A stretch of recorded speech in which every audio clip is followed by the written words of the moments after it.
우리에게 주시는 하나님의 말씀은 누가복음 12장 1절부터 12절까지 말씀입니다. 누가복음 12장 1절부터 12절까지 한 목소리를 봉독합니다.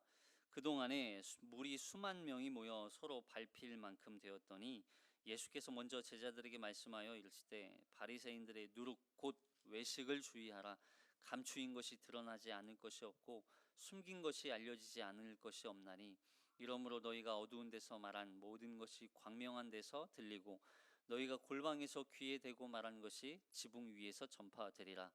내가 내 친구 너희에게 말하노니 몸을 죽이고 그 후에는 능히 더 못하는 자들을 두려워하지 말라. 마땅히 두려워할 자를 내가 너희에게 보이리니 곧 죽인 후에 또한 지옥에 던져 넣는 권세 있는 그를 두려워하라. 내가 참으로 너희에게 이르노니 그를 두려워하라. 참새 5마리가 두 아사리온에 팔리는 것이 아니냐. 그러나 하나님 앞에는 그 하나도 잊어버리시는 바 되지 아니하는도다. 너희에게는 심지어 머리털까지도 다 세신 바 되었나니 두려워하지 말라. 너희는 많은 참새보다 더 귀하니라. 내가 또한 너희에게 말하노니 누구든지 사람 앞에서 나를 시인하면 인자도 하나님의 사자들 앞에서 그를 시인할 것이요 사람 앞에서 나를 부인하는 자는 하나님의 사자들 앞에서 부인을 당하리라. 누구든지 말로 인자를 거역하면 사하심을 받으려니와 성령을 모독하는 자는 사하심을 받지 못하리라. 사람이 너희를 회당이나 위정자나 권세 있는 자 앞에 끌고 가거든 어떻게 무엇으로 대답하여 무엇으로 말할까 염려하지 말라. 마땅히 할 말을 성령이 곧 그때에 너희에게 가르치시리라 하시니라. 아멘. 이 말씀에 은혜 있으시기 바랍니다. 우리는 지난 시간에 이 바리새인의 외식과 위선에 대해서 말씀을 살펴보았습니다. 오늘은 이 12장에서 겉만 깨끗하게 하는 그런 바리새인들, 그리고 그들의 가르침을 따라 살아가는 사람들, 그 사람들이 주의해야 할 것, 그들이 그리고 두려워해야 할 것, 그리고 그 두려움 앞에 이제 어떠한 삶을 살아야 하는지, 그리고 두려워해야 할 그날이 언제인지에 대해서 말씀을 하고 있습니다. 사실 이 바리새인들이 평토장한 무덤과 같은 사람들이라고 그랬잖아요. 그래서 평토장한 무덤과 같아서 그 위를 밟고 지나가는 사람들이 자기도 모르게 이 부정함을 입게 되는 거예요. 그러나 예수님은 부정함이 아닌 그들을 오히려 깨끗하게 정결하게 하기 위해서 오신 분이라는 것을 대조적으로 보여주고 있는 장면이기도 한 것이죠. 자, 오늘은 이제 그 바리새인들, 그들이 과연 어떠한 사람들이기 때문에 주의하라고 하셨는지 한번 살펴보겠습니다. 누가복음 12장 1절 말씀 읽습니다. 시작.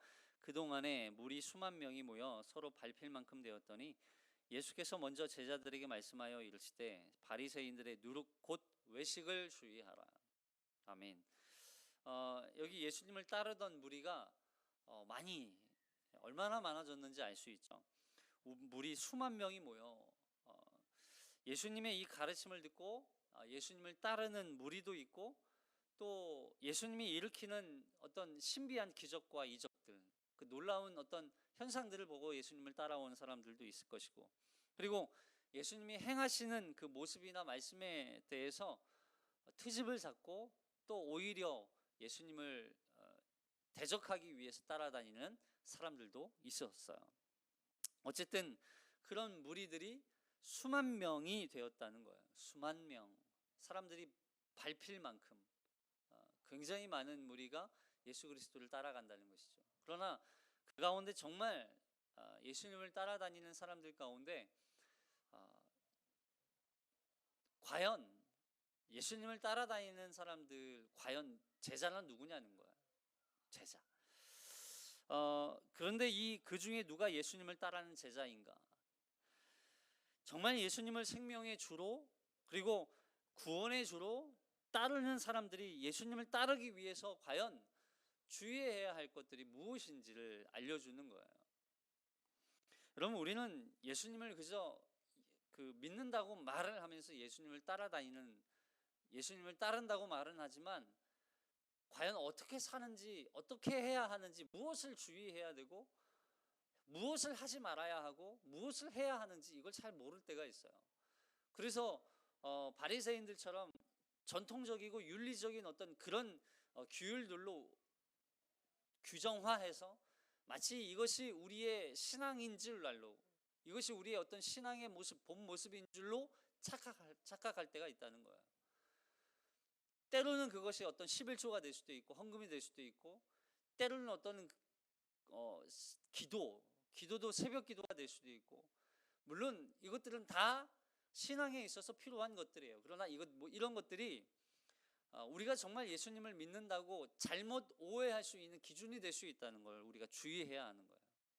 그 말씀을 하시는 거예요. 그래서 그것을 여기서 누룩이라고 표현을 했죠. 누룩 곧 외식을 주의하라. 누룩에 대해서 예수님은 이 공간복음서 마태복음과 마가복음에서도 이야기하셨거든요. 마태복음에서는 누룩이 바리새인과 사두개인들의 이 교훈으로 그런 의미로 이제 이야기를 하셨어요. 여기 마태복음 16장 6절에 보면 마태가 그런 관점으로 기록을 한 거예요. 마태복음 16장 6절 시작. 예수께서 이르시되 삼가 바리새인과 사두개인들의 누룩을 주의하라 하시니 제자들이 서로 논의하여 이르되 우리가 떡을 가져오지 아니하였도다 하거늘 예수께서 아시고 이르시되 믿음이 작은 자들아 어찌 떡이 없으므로 서로 논의하느냐. 여기까지 이거는 이제 오병이어 기적을 제자들이 경험하고 그 자리를 떠나서 이제 다른 지역으로 이동하는 데 있어서 예수님께서 바리새인과 사두개인의 누룩을 조심하라 이러니까 누룩 하니까 갑자기 그들이 떠올랐던 게 떡 이야기를 하시는구나. 그때 생각해 보니까 그들이 떡을 놓고 온 거예요. 떡을 가져오지 않은 거예요. 그러니까 서로 이제 떡이 없는 것에 대해서 논의하니까 예수님께서 이렇게 말씀하시죠. 9절부터 시작. 너희가 아직도 깨닫지 못하느냐? 떡 5개로 5,000명을 먹이고 주운 것이 몇 바구니며 떡 7개로 4,000명을 먹이고 주운 것이 몇 광줄이었는지를 기억하지 못하느냐? 어찌 내 말하는 것이 떡에 관함이 아닌 줄을 깨닫지 못하느냐? 오직 바리새인과 사두개인의 누룩을 주의하라 하시니 그제서야 제자들이 떡의 누룩이 아니요 바리새인과 사두개인의 교훈을 삼가라는 말씀하신 줄을 깨달으니라. 그러니까 마태복음에서 제자들은 떡에 대한 어떤 그런 이야기로 처음에는 이해했다가 예수님께서 다시 가르쳐 주시니까 바리새인과 사두개인이 설명하는 교훈에 대한 이야기였구나. 그들의 교훈을 따르지 말고 그들의 가르침을 받지 않는 것, 그들의 영향을 받지 않는 것을 받는 것을 주의하라고 말씀하셨구나라고 하는 걸 그제서야 깨닫게 되었다는 거예요. 마가복음에서도 이렇게 경고하세요. 마가복음 8장 15절 시작. 예수께서 경고하여 이르시되 삼가 바리새인들의 누룩과 헤롯의 누룩을 주의하라 하시니 제자들이 서로 수군거리기를 이는 우리에게 떡이 없으므로 하거늘 예수께서 아시고 이르시되 너희가 어찌 떡이 없으므로 수군거리느냐? 아직도 알지 못하며 깨닫지 못하느냐? 너희 마음이 둔하냐? 너희가 눈이 있어도 보지 못하며 귀가 있어도 듣지 못하느냐? 또 기억하지 못하느냐? 내가 떡 5개를 5,000명에게 떼어줄 때에 조각 몇 바구니를 거두었느냐? 이르되 12이니이다. 또 7개를 4,000명에게 떼어줄 때에 조각 몇 광주를 거두었느냐? 이르되 7이니이다. 이르시되 아직도 깨닫지 못하느냐 하시니라. 그러니까 제자들에게는 마가도 이런 관점으로 기록을 했던 거예요. 제자들이 누룩 얘기하니까 우리에게 떡이 없네. 떡을 놓고 왔네. 떡 어떡하지? 떡이 있어야 되는데 떡 먹는 거 지금 당장 떡에 관심이 있었다는 거예요. 근데 예수님은 그 떡이 아니라 바로 그들이 눈을 열어서 정말 구원자이신, 그리고 그 필요가 그런 육체적인 필요가 아니라 영적인 어떤 필요, 영적인 생명을 위해서 이 땅에 오신 예수, 그래서 나는 곧 생명의 떡이니 라고 말씀하신 그 예수가 눈앞에 있음에도 불구하고 발견하지 못하는 그 제자들을 향해서 질타하고 계신 거예요. 주의하라고. 그래서 여기서 말하는, 그러니까 결국 예수님께서 누룩을 주의하라고 말씀하신 건 떡에 대한 어떤 말씀이 아니라, 그리고 바리새인과 사두개인들의 어떤 그런 교훈 정도로 이해했던 것이 아니라는 거예요. 여기 누가복음에서 이 누룩을 주의하라고 말씀하신 건 그 누룩의 영향성, 예? 파급력, 이걸 설명하셨다는 거예요. 결국 누룩의 위험성이에요. 누룩이 퍼져나가서 결국 어떤 결과로 나타난지를 강조하고 있는 거예요. 그럼 누룩은 어떤 거예요? 이스트? 누룩이 뭐예요? 빵 만들 때 빵을 부풀게 만들죠. 그리고 빵의 속성을 변하게 만들어요. 그래서 원래 반죽이 가지고 있는 그 속성을 잃어버리게 만들어서 전혀 다른 결과를 만들어내는 거예요. 그러니까 결국 누룩의 위험성을 설명하는 거죠. 바리새인들의 그 가르침을 잘못 듣고 자신도 모르게 그 가르침 속에 빠져 있다 보면 자신도 모르게 예수 그리스도, 그 구원의 생명의 주로 오신 그분을 온전히 영접하고 믿지 못하고 오히려 전통과 율법, 어떤 행위적인 어떤 그런 것들로 인하여서 예수를 배척하고 거절하게 된다는 거예요. 그러니까 결국 누룩은 우리의 최대의 적인 거예요. 누룩이. 우리가 이 누룩을 하나님 나라의 관점으로도 예수님은 설명하셨거든요. 하나님의 나라가 누룩과 같다 그래서 이 확장되어져 가는 하나님의 나라. 예? 그런데 부정적으로 보면 그 누룩은 결코 우리 신앙에서 필요하지 않은 거예요. 그래서 하나의 이 이스라엘 백성들 절기 때마다 무교병을 먹고, 예?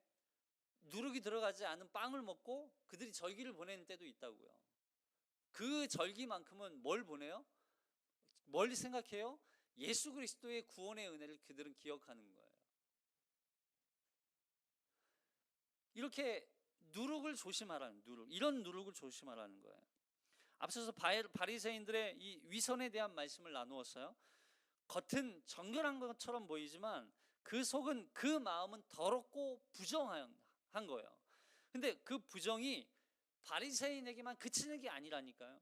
그 부정함이 거기를 자신도 모르게 지나가다가 부정함을 같이 그 사람도 입는 거예요. 부정함을 입게 되는 거예요. 그래서 그 평토장한 무덤 같아서 그 위를 밟는 사람이 알지 못한다, 그렇게 말씀하셨잖아요. 그러니까 결국 바리새인이 따르는 것은 겉으로는 깨끗해 보이지만 그 속은 더러운데, 그 더러움이 바리새인에게만 그치는 것이 아니라 자기도 모르는 사이에 자신도 누룩으로 인해서 오염된 것을 가지고 사는 거죠. 이것이 바로 오염이에요. 부정함이 전염되어서 오염되는 거예요. 바로 이것을 주의하라는 거예요. 우리가 가지고 있는 그 형식적인 어떤 위선적이고 또 이 누룩 같은 그런 신앙생활들, 그런 것을 조심하라는 거예요.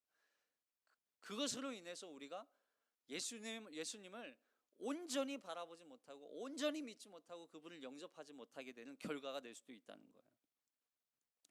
그런데 바리새인의 이 가르침을 따라서 사는 모습이 감출 수 있을 것처럼 보이지만 여기 2절부터 말씀을 보니까 그 감추이 아무리 감추려고 해도 그 모습을 감출 수 없다는 거죠. 결국에는 모든 것이 다 드러나게 돼 있다는 거예요. 위선적인 신앙은 드러나게 된다는 거예요. 위선적인 신앙은. 여기 2절 보세요. 2절부터 시작. 감추인 것이 드러나지 않을 것이 없고 숨긴 것이 알려지지 않는 것이 없나니. 그렇게 위선적인 삶을 살아갔던 이 바리새인들의 모든 삶이 다 드러나요. 그럼 우리의 신앙도 마찬가지예요. 하나님 앞에서 위선적으로 했던 그 모든 신앙들이 결국에는 다 드러나게 돼 있다는 거예요. 다 알려진다는 거예요. 지금은 마치 숨길 수 있을 것처럼 보이지만, 지금은 마치 보이지 않는 것처럼 보이지만 결국에는 다 드러나게 돼 있다는 거예요. 심판의 날에 모든 것이 드러나는 거예요. 여러분, 이게 우리는 주의해야 하고, 우리가 정말 주의해야 할 거. 누룩을 주의하는 것은 누룩만 주의하는 게 아니라 어떤 형식적인 그런 겉모습의 어떤 그런 모습만 주의할 게 아니라 그것이 드러나는 것을 주의하라는 거예요. 얼마나 무서운지 아세요? 그 모든 것이 하나님 앞에 거짓되고 위선적이었던 우리의 신앙이 하나님 앞에 다 드러난다는 것, 이게 얼마나 무서운 것인지 몰라요. 모든 외식과 위선들을 아무리 감추려고 노력해도 숨길 수 없다는 거예요. 그 외식과 위선들은 말은 외식과 위선이 뭐예요? 말과 행동이 다른 거잖아요. 말과 행동이 다른 거. 하나님은 말과 행동을 하나로 보신다는 거예요. 하나로. 우리가 말로 고백한 그 고백들을 실천으로, 행동으로 옮기지 않은 것, 그것들을 다 하나님은 기억하고 있다는 거예요. 그럼 우리가 그래서 신중하게 말해요. 신중하게. 하나님 앞에 어떻게 신앙생활을 할지, 어떻게 하나님을 섬길지 신중하게 말을 해야 돼요. 그래서 그 신중함을 통해서 우리의 행동이 함께 뒷받침될 때 하나님이 우리를 기뻐하시는 것이지, 여러분, 하나님은요 말과 행동을 하나로 보신다니까요. 하나로. 우리의 말과 행동이 하나가 되기를 원하세요. 언행일치라는 말처럼. 그래서 여기 3절에도 보시면 3절에 12장 3절에 시작. 이러므로 너희가 어두운 데서 말한 모든 것이 광명한 데서 들리고 너희가 골방에서 귀에 대고 말한 것이 지붕 위에서 전파되리라. 어두운 데서 말한 거, 아무도 없는데 깜깜한 데서 말을 했는데 이것이 광명한 데서, 아주 빛이 찬란한 데에서 다 들린다는 거예요.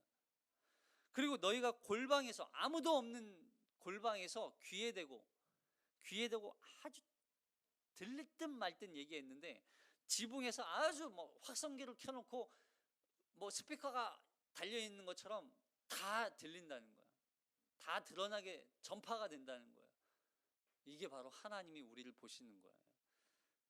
우리 속담에도 이런 말이 있죠. 반말은 쥐가 듣고 낱말은 새가 듣는다. 그럼 이거 말을 함부로 하지 말라는 그런 의미이기도 하지만, 이 말 속에는 우리가 하나님 앞에 하는 모든 말은 신중하라는 거예요. 신중하라. 하나님 앞에 우리가 했던 그 모든 말들을 하나님 기억하고 계세요. 하나님 우리를 하나로 보신다. 우리의 말과 행동이 하나로. 그래서 하나가 되기를 원하시는 거예요. 아무리 감추려고 해도 결국 하나님 앞에서는 드러나는 거예요. 이게 우리가 두려워해야 하는, 조심해야 하는 거예요. 자, 그리고 4절부터 말씀하세요.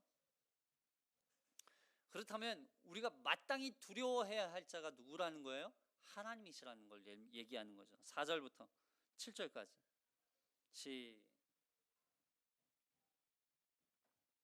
4절부터 7절까지 시작. 내가 내 친구 너희에게 말하노니 몸을 죽이고 그 후에는 능히 더 못하는 자들을 두려워하지 말라. 마땅히 두려워할 자를 내가 너희에게 보이리니 죽인 후에 또한 지옥에 던져 넣는 권세 있는 그를 두려워하라. 내가 참으로 너희에게 이르노니 그를 두려워하라. 참새 5마리가 2아사리온에 팔리는 것이 아니냐. 그러나 하나님 앞에는 그 하나도 잊어버리시는 바 되지 아니한도다. 너희에게는 심지어 머리털까지도 다 세신 바 되었나니 두려워하지 말라. 너희는 많은 참새보다 더 귀하니라. 아멘. 여기 예수님께서 아주 친근한 단어를 사용하세요.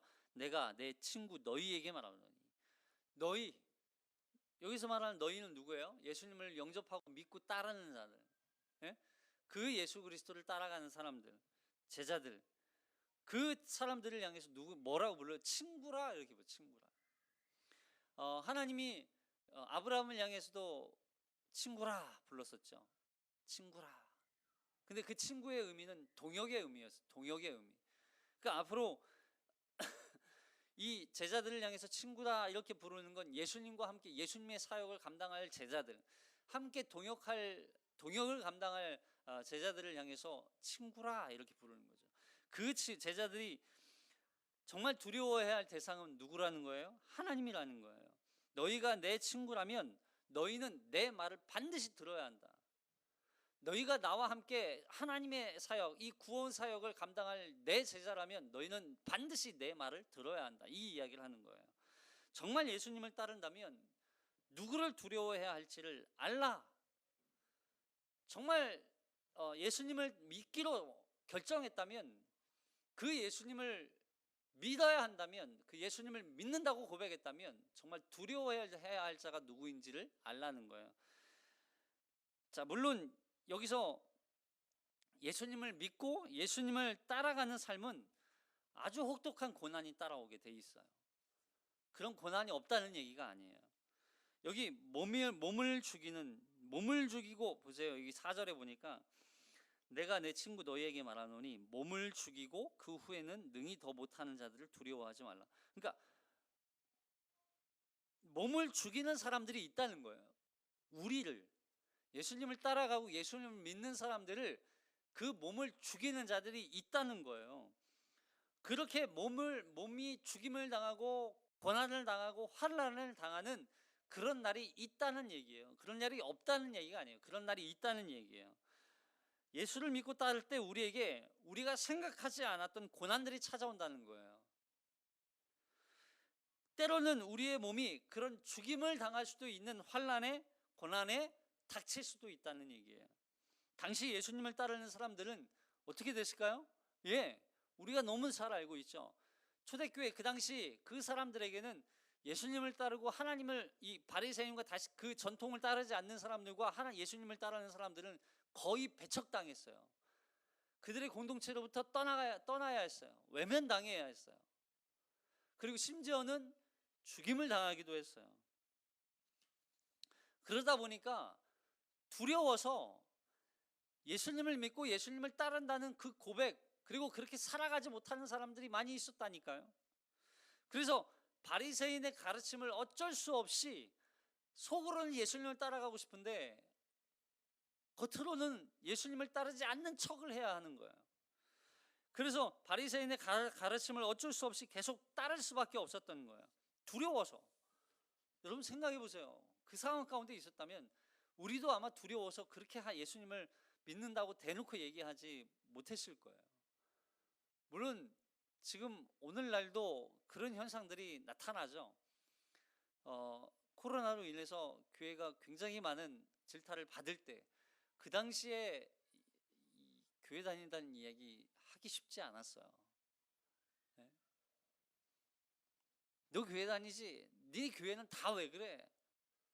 야, 교회 도대체 가만히 좀 있어. 왜 그 모양이야? 그러면 나 교회 안 다니는데? 나 교회 안 다니는데? 이런 얘기 하고 싶을 때가 있었다고요. 결국 그들조차도 예수님을 부정하게 되고 예수님을 영접하지 못하게 됨으로써 결국 그들도 구원을 얻지 못하게 되는 거예요. 그런데 우리가 정말 두려워해야 할 것은 그런 죽음이 아니라는 거예요. 그 우리의 몸이 죽임을 당하는 것을 두려워하지 말라는 얘기예요. 왜냐하면 그렇게 공동체로부터 단절되는 것, 그리고 누군가로부터 외면당하고 거절당하고 그 공동체로부터 떠나가는 거, 그것이 우리가 두려워해야 할 것이 아니라는 거예요. 우리의 몸은 죽일 수 있지만 그게 다라는, 거기까지라는 거예요. 그게 다라는 거예요. 그 다음이 뭐예요? 몸의 죽임은 당할 수 있지만 그 다음, 그게 뭐예요? 영혼의 죽음. 우리의 영혼의 죽음을 할 수 있는 분은 하나님밖에 없다는 거예요. 그게 더 두려워하는 거라는 거예요. 여러분, 우리가 정말 두려워해야 하는 건 우리가 외식적인 삶을 살아가는 거, 우리가 위선적인 삶을 살아가는 거 두려워해야죠. 우리 안에 누력이 있는 거 두려워해야죠. 그러나 그거보다 우리의 이 몸의 죽임을 행할 수 있는 이 사람들이 아니라 정말 우리의 영혼을 죽일 수 있는 하나님을 두려워하는 거예요.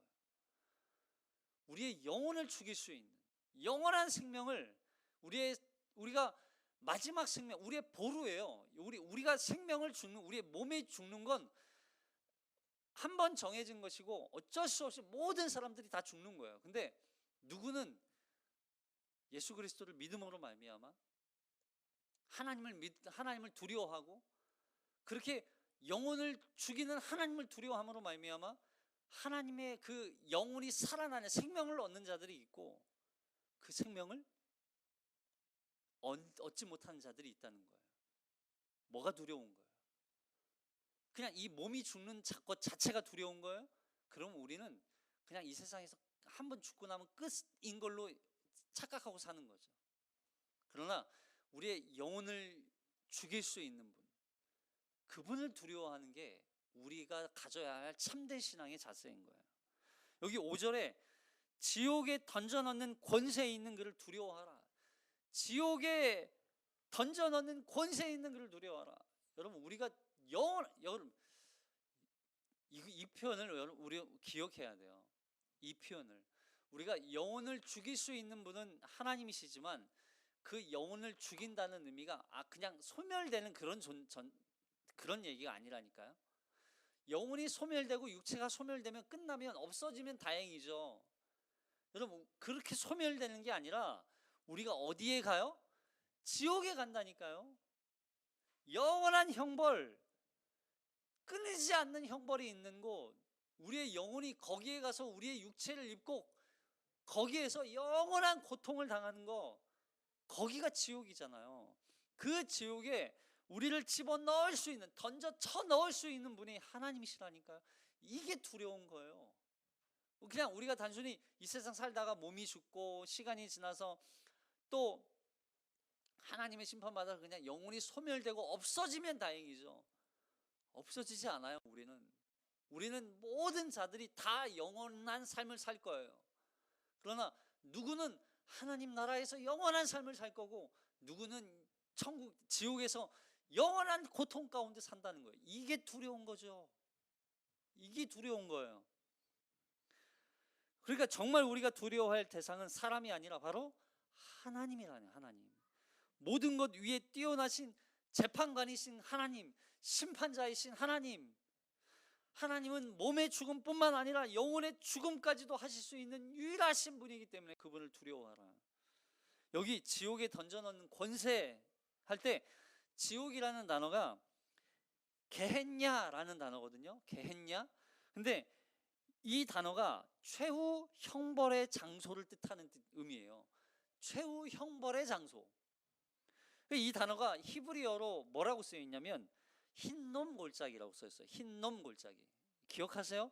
열왕기 예레미야서에 보면 이 남유다가 아주 가증한 이 죄악 때문에 심판받잖아요.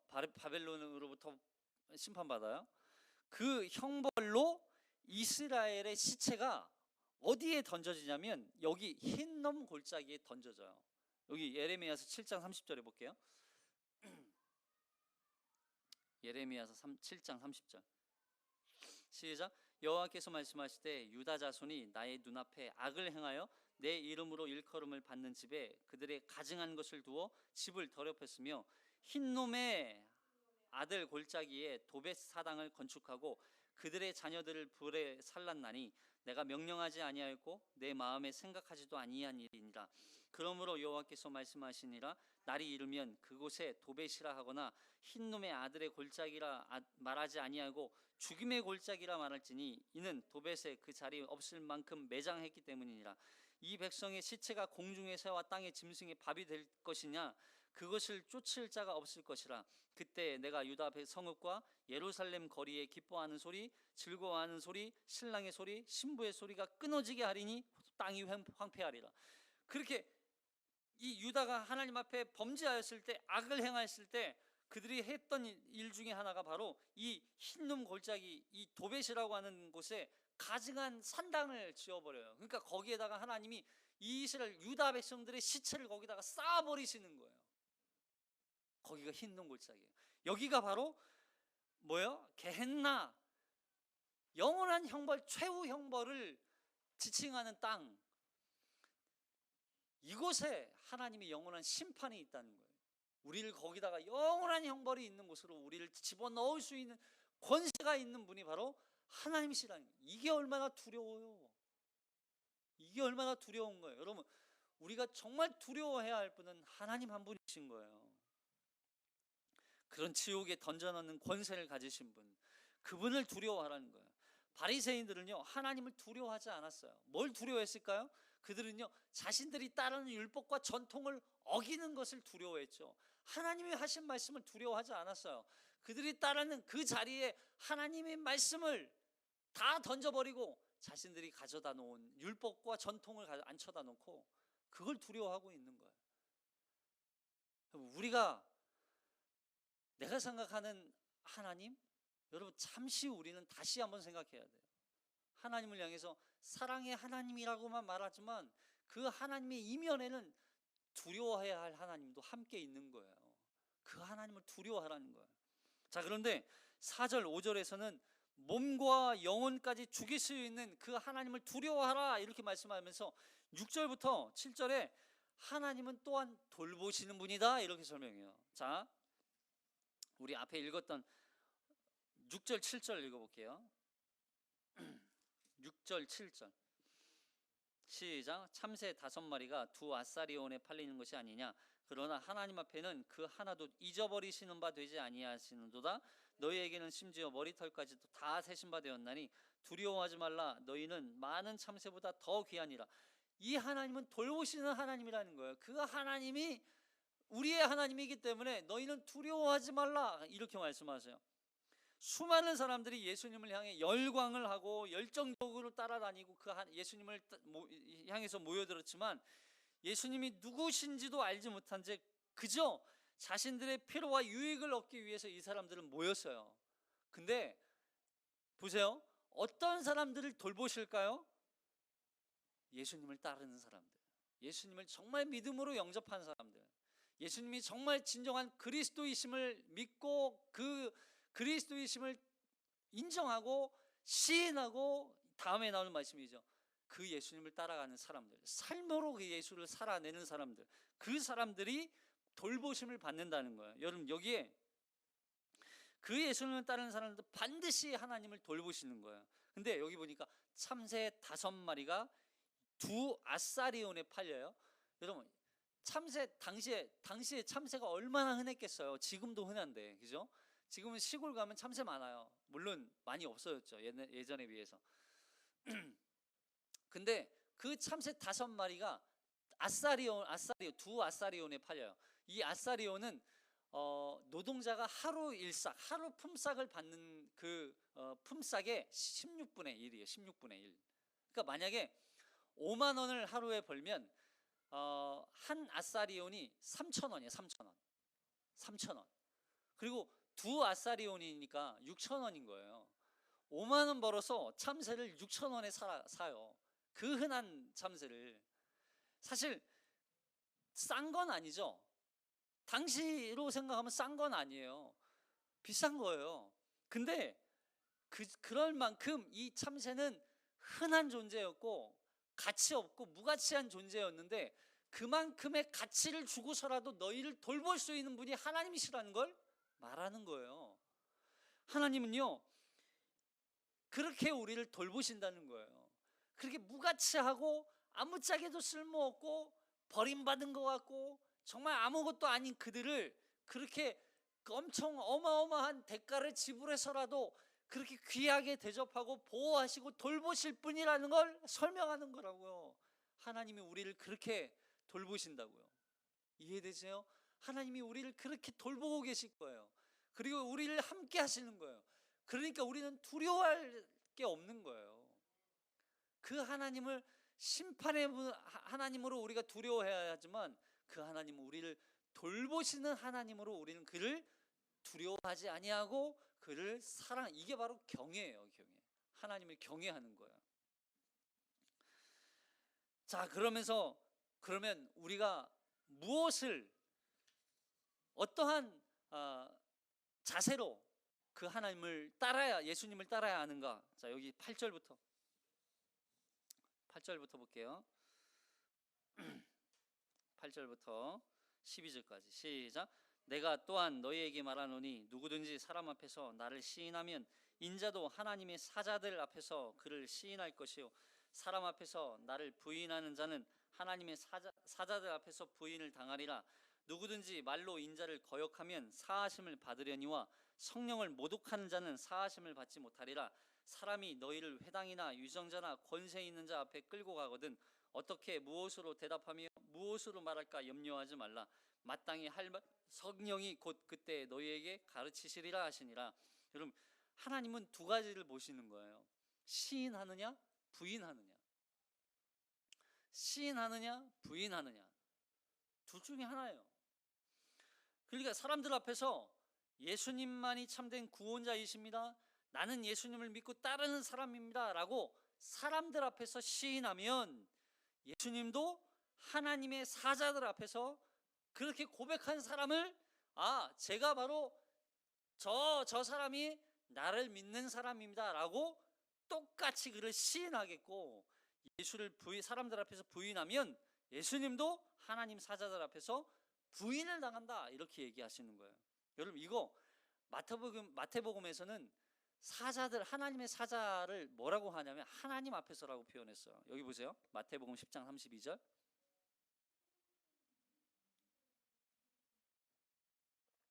마태복음 10장 32절 시작. 누구든지 사람 앞에서 나를 시인하면 나도 하늘에 계신 내 아버지 앞에서 그를 시인할 것이요, 누구든지 사람 앞에서 나를 부인하면 나도 하늘에 계신 내 아버지 앞에서 그를 부인하리라. 그러니까 하나님의 사자들 앞에서 시인하고 부인하는 건 결과적으로 하나님 앞에서 시인하는 거, 부인하는 거하고 똑같은 거예요. 예수님은 결국 여기에서 어떤 역할을 하시는 거예요? 중보자 역할을 하시는 거예요. 중보자 역할. 우리가 예수님을 믿습니다, 예수님을 따라갑니다, 예수님을 온전히 믿겠습니다, 예수님을 영접합니다, 그렇게 고백하면, 그렇게 시인하면, 보세요, 혼자요? 아니요, 사람들 앞에서. 여기서 강조하고 있는 게 바로 앞에서. 이 표현을 통해서 마치 우리가 판사 앞에서, 재판자 앞에서 공개적으로 우리가 예수님을 믿는다고 공개적으로 선언하는 거예요. 공개적으로. 그냥 아무도 없는 데에서 예수님 믿겠습니다 이렇게 얘기하는 게 아니라 모든 사람들이 다 보는 앞에서 공개적으로, 재판관 앞에서. 그러니까 우리가 고백하면 이게 그냥 끝인 거예요. 고백하면 다시는 되돌릴 수 없어요. 제가 생각해 보니까 다시 한번 예수님을 믿겠다고 얘기한 거 다시 한번 생각해 보고 얘기할게요. 그럴 수 없다는 거예요. 만약 그렇게 하는 거는 뭐예요? 부인하는 거나 마찬가지죠. 그래서 여기 앞에서라고 하는 단어를 강조하고 있어요. 공개적으로 고백하는 거예요. 공개적으로. 마치 판사 앞에서 우리가 공개적으로 선언하는 거하고 똑같은 거예요. 그러니까 우리가 사람들 앞에서 고백했으니까 사람들이 우리를 보면서 뭐라고 얘기하겠어요? 야, 너 예수 믿는다고 사람들 앞에서 공개적으로 얘기했잖아. 너 예수 믿고 예수 따르겠다고 고백했잖아. 너 왜 그래? 사람들이 우리의 마치 재판관처럼 우리를 대하는 거예요. 우리는 사람들이 야, 너 왜 그래? 예수 믿는다고 얘기했잖아. 너 예수 교회 다닌다고 얘기했잖아. 너 예수 사랑한다고 얘기했잖아. 근데 너 지금 행동 보니까 너 전혀 예수 믿는 사람 같지 않아? 뭐예요? 사람들이 우리를 보면서 재판장이 되는 거예요. 재판관이 되는 거예요. 그리고 마찬가지, 우리가 그렇게 고백하는 순간 예수님이 우리를 보면서 그래, 이 사람이 박근호가, 박소은이가 예수님을 믿는다고 고백했죠. 그래, 맞아. 이 박근호는 바로 나를 믿기로 결정했기 때문에 이제는 내 안에서 나와 함께 내가 구원할 자야. 내가 반드시 이 박근호는 구원해내고야 말겠어 라고 하나님의 사자들 앞에서 선언하는 거예요. 이 구원은 반드시 내가 이루고야 말겠어. 누구를? 그렇게 시인한 사람을. 결국 보세요, 여러분, 우리가 시인한 것처럼 보이지만 우리가 시인한 것으로 우리가 구원받는 게 아니에요. 우리가 시인한 게 우리의 구원을 완성하는 게 아니라고요. 우리의 구원은 예수님이 시인하셔야만 구원이 되는 거예요. 그래서 모든 구원의 출발은요, 내가 아니라 예수님이에요. 하나님이에요. 모든 구원은 다 하나님이 하셔야 돼요. 그러니까 우리의 구원은 하나님이 이루시는 거예요. 그죠? 여기 시인한다는 말은 단순히 믿습니다 그런 의미가 아니에요. 여기 이 시인한다는 단어는 입술로 얘기하는 그런 말하다가 아니라 우리가 예수 안에 있다는 그런 의미예요. 자, 보세요. 부인한다는 말은 우리가 말도 안 하지만 전혀 예수와 관계없는 삶을 사는 게 부인이에요. 그죠? 그러면 시인은 뭐예요? 시인은 말로 예수를 믿습니다라고 고백하면 하는 동시에 그렇게 살아야 되는 거예요. 그게 시인이에요. 마치 누가 우리 자녀들에게 야, 너희 아버지 누구야? 라고 얘기하면 아이들이 뭐라고 얘기해야 돼요? 우리 아빠는 누구누구예요. 만약에 제가 옆에 있으면 우리 아빠는 여기 옆에 있는 우리 아빠예요. 이렇게 얘기해야 되잖아요. 근데 너 아버지가 누구야? 근데 글쎄요, 잘 모르겠는데요. 이렇게 얘기하면 뭐예요? 이게 시인이에요. 부인이에요. 잘 모르겠는데요? 라고 말하면 어떻게 하는 거예요? 자녀들이 마치 우리는 부모가 없는데요? 엄마 아빠가 없는데요? 옆에 있는 부모 놔두고 부모 없다고 얘기하는 거하고 똑같다는 거예요. 이게 부인하는 게 없이 살아가는 거하고 똑같다는 거예요. 예수님을 시인하거나 부인한다는 말은 단순히 사람 앞에서 우리가 말로 얘기하는 게 아니라 결국 우리는 그 예수와 함께 산다는 거예요. 함께 거한다는 거. 예수님을 시인하면 예수님도 시인하고, 예수님을 부인하면 예수님도 부인하고, 서로 연결되어 있어요. 우리와 예수가 따로가 아니라 예수와 함께 연결되어 있다고요. 그래서 결국 우리가 예수를 시인하면, 예수를 믿습니다, 예수를 따라갑니다, 예수님을 영접합니다, 예수님만이 진정한 우리의 구원자이십니다 라고 고백한다면, 시인한다면 우리가 그 안에 거하게 돼, 예수 안에 거하게 되는 거예요. 그래서 예수님도 시인하는 거예요. 왜요? 우리 안에 있기 때문에, 우리가 예수 안에 있기 때문에. 근데 부인하면요, 예수가 우리 안에 없으니까 우리도 예수 안에 없게 되는 거예요. 그러니까 우리 결국 예수님도 우리를 거절하고 배척하는 거예요. 우리를 내쫓는 거예요. 왜요? 우리가 예수 안에 들어가기 싫으니까, 부인하니까. 그러면 시인해야 되겠어요? 부인해야 되겠어요? 우리는 시인해야죠. 당연히 시인해야죠. 부인해서는 안 되는 거예요. 왜냐하면 바리새인의 외식은 뭐예요? 자신들이 그렇게 따르고 예수님 그렇게 가르치고 따라왔던 그들의 전통과 율법, 그 안에는 예수가 없었다는 거예요.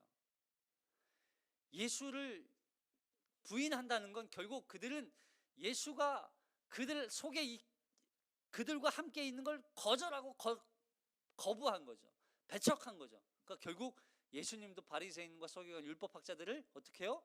거절하고 배척하는 거예요. 버리는 거예요. 이게 유기예요. 사실은 유기. 그래서 예수님을 부인하는 것은 예수님으로부터도 배제되는 거예요. 결국 이것이 바로 성령을 모독하는 죄가 되는 거죠. 그냥 예수님 모릅니다, 말로 하는 거는 가능해요. 그건 용서받을 수 있다고 그랬어요. 그러나 성령을 모독하는 죄는 용서받을 수 없다고 그랬어요. 왜냐하면 예수를 영접하지 않는 건 성령을 모독하는 거하고 똑같기 때문에. 진리를 그들은 의도적으로 거절하고 거부하고 배척했어요. 그러니까 인간을 구원하기 위해서 오신 예수님을 거절한 것이 되고, 사람을 회개와 믿음으로 이끌어가는 그 성령님도 거절하고 거부한 것이기 때문에 그들은 결국 성령을 어떻게 했어요? 모독했기 때문에 그들은 하나님의 심판 아래 놓이게 된 거예요. 뿐만 아니라 우리가 어떤 시련과 환난과 핍박 속에서도 예수님의 친구된 우리에게 고난과 그 역경을 이기고 견디고 또 그 속에서 우리의 신앙을 고백할 수 있도록 하시는 분도 결국 누구예요? 성령님이에요. 여러분, 우리가 계속 이 누가복음을 통해서 알 수 있는 건 뭐예요? 누가가 얘기하는 건 그 모든 사건의 중심에는 다 성령이 있어요. 그러니까 우리의 구원을 이루고 완성하시는 분, 그분은 예수님이지만 그 완성을 통해서 우리에게 적용하시고 우리가 그 예수 그리스도를 믿고 영접하고 따르게 하시는 분은 누구예요? 성령님이라는 거예요. 성령님. 그래서 누가복음과 사도행전은요, 그냥 성령행전이라고도 불러요. 물론 그렇게 보면 약간 오해할 수 있는 소지도 있지만, 그래서 성령님은 항상 그리스도를 믿고 따르는 사람들과 함께 하시는 거예요. 성령님께서 우리와 동행하시는 거예요. 우리를 이끌어 가시는 거예요. 결과적으로 그래서 그 성령을 통해서 우리가 앞에서 봤던 이 말씀처럼 우리가 외식과 위선의 삶을 살지 않게 하시고, 또 우리가 하나님의 심판 아래 놓이지 않도록 하시고, 또 우리가 하나님 앞에서 사람들 앞에서 당당하고 떳떳하게 예수를 따라가는 제자라는 것을 고백하도록 하시는 분이 바로 성령이신 거예요. 그 성령을 통해서 우리의 삶이 이제는 온전히 예수님만 바라보며 시인하며 예수님을 고백하며 살아가도록 인도하신다니까요. 그 성령께서, 그 성령님을 우리가 오늘도 다시 충만함을 입어야 돼요. 우리가 두려워해야 할 자를 두려워하고, 우리가 시인해야 할 자를 시인함으로 말미암아 우리 안에서 역사하시는 성령으로 다시 한번 그 성령의 충만함이 우리 가운데 항상 넘쳐나서 그 성령으로 말미암아 담대하게 이 믿음의 길을 걸어가는 우리가 되기를 주님의 이름으로 축복합니다. 기도하겠습니다.